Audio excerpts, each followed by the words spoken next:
যখন কির ক্ষেত্রে আসে তখন এই ধরনের একটা সমস্যা হয় যে যখন দীর্ঘ ই দিয়ে এটা বলবে তখন হলো ওই বিষয়টা মানে ওই কি জিনিসটা খেয়েছে, আর যদি বলবো যে তুমি কি খেয়েছো তাহলে সে সহজে সাহায্য করি পারবে।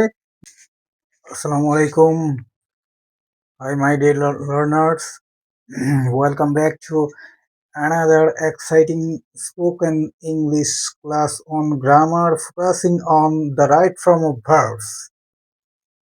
Stay connected. আচ্ছা, তাহলে এখানে রাইট ফর্ম অফ ভার্বের সাথে স্পোকেন ইংলিশ শেখা একদম বেসিক থেকে করে শেখাচ্ছি, আপনারা খুব মনোযোগ সহকারে শিখবেন এবং দেখবেন। এখন আমি দেখেন একটা টার্মে আসছি যে আমি ভাত খেয়েছি, আমি ভাত খেয়েছি।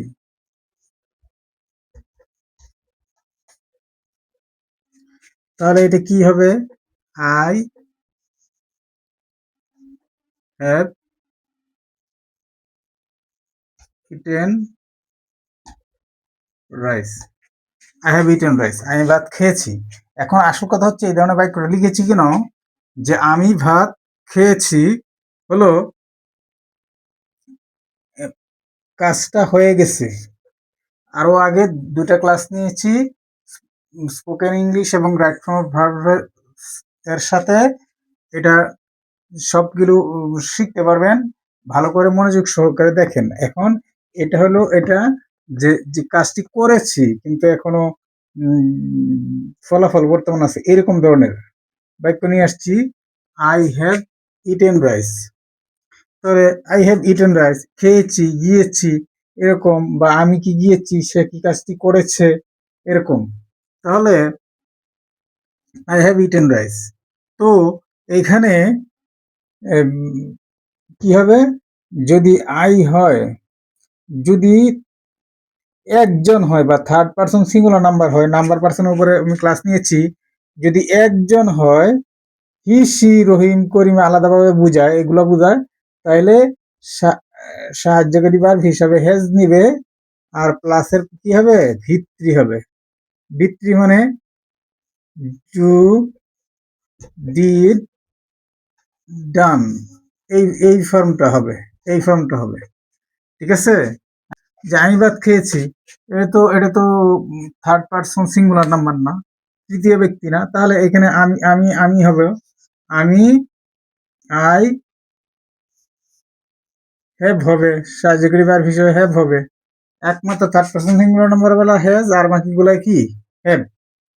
বাকিগুলা তাহলে এটা তো আমরা ফার্স্ট পারসনে আছি, আর এগুলো থার্ড পারসন সিঙ্গুলার নাম্বার তো মনে রাখা একদম সোজা, আমার ক্লাসে নিয়েছি এগুলো দিয়ে দেখে আসবেন নাম্বার পারসন চিনতে ভুল হলে। আই হ্যাভ খাওয়ার ইংরেজি কি? Eaten, I have eaten rice. I have eaten rice. ওকে? তাহলে আমি ভাত খেয়েছি। তাহলে এটা আমি আগে লিখেছি। তো আই এর পরে হ্যাভ হয়েছে, তারপরে ভার্বের ভিত্তি হয়েছে, তারপর অবজেক্টটুকু বসেছে। মানে কি খেয়েছি। তাহলে এরকম ধরনের বাক্য দিয়ে স্পোকেন ইংলিশে কথা বলতে হলে তাহলে এমনি তো গ্রামার হয়ে গেল। ভার্বের ভিত্তি বসে এরপরে সাহায্যকারী ভার্ব হিসেবে হ্যাভ বসবে এখানে এই বাক্যটা।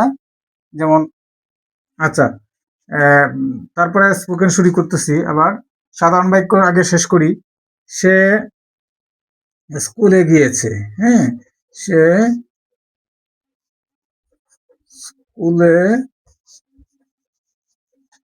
গিয়েছে, সে স্কুলে গিয়েছে, সেটি কি হবে? এইচ ই, এটা কার্সিভ রাইটিং এ এইচ। সে হি, তারপরে হ্যাজ, এটা third person singular number, he has, তারপরে কি হবে? Gone to school. এই যে he has, third person singular number has, gone, তারপর টু, তারপর স্কুল। সে কি স্কুল, নাউনের আগে টু বসছে, he has gone to school. ঠিক আছে? তাহলে এখানে টু তো বসবেই, তখন সে স্কুলে গিয়েছে। এখানে একমাত্র এরকম অবস্থায় একজন যদি বুঝায়, রহিম করিম বুঝাক বা অন্যকে বুঝাক, এখানে হ্যাজ বসবে আর ভার্ব থ্রিতে বসবে আর এটা প্রিপোজিশন নাউনের আগে তো বসবেই। আচ্ছা, তাহলে এখন কথা হলো আপনাদের মজার বিষয়, যেগুলা আপনারা ওইটাকে মডিফিকেশন করবেন, বাড়াইবেন কমাইবেন, বাড়াইবেন কমাইবেন, প্রশ্ন করবেন, প্রশ্নবোধক না বোধক করবেন, বাক্যগুলাকে এইভাবে বলবেন। তখন এটা কি হবে? তুমি কি খেয়েছো? তাহলে কি হবে? কি বলছে এখানে মনে রাখবেন, কি এবং কি এর মধ্যে পার্থক্য আছে। কি হলো যেটার উত্তর মানে হা না দিয়ে, মানে তুমি তুমি কি খেয়েছো, মানে তুমি কি খাইছো, মানে হা না উত্তর আসবে, হ্যাঁ যেটা উত্তর আসবে ইয়েস অর নো। তাহলে কি হবে? তখন সাহায্যকারী ভার্বটা আগে আসবে, তাহলে সাহায্যকারী ভার্ব হিসাবে হ্যাভ বসবে, যেহেতু এটা থার্ড পারসন সিঙ্গুলার নাম্বার না। Have you eaten, have you eaten. আর যদি বলে তুমি কি খেয়েছো, তুমি কি খেয়েছো, তুমি কি খেয়েছো, তখন কি হবে? তুমি কি খেয়েছো মানে বলতেছে যে তুমি কি খেয়েছো, কি বললে মানে কোনো একটা বস্তু, তুমি কি খাইছো মানে ভাত খাইছো না অন্য কিছু ফল ফল খাইছো বা অন্য কি জিনিস খেয়েছো, তখন এইখানে এই অর্থে এই কি দ্বারা বোঝা হলো যে কোন জিনিসটা খেয়েছো, তখন এটার আগে কি এর ইংরেজি হোয়াট আসবে, হোয়াট বা হোয়াটই আমরা মনে করি হোয়াট, এই হ্যাভটা বসবে সাহায্যকারী ভার্ব, হ্যাভ ইউ ইটেন,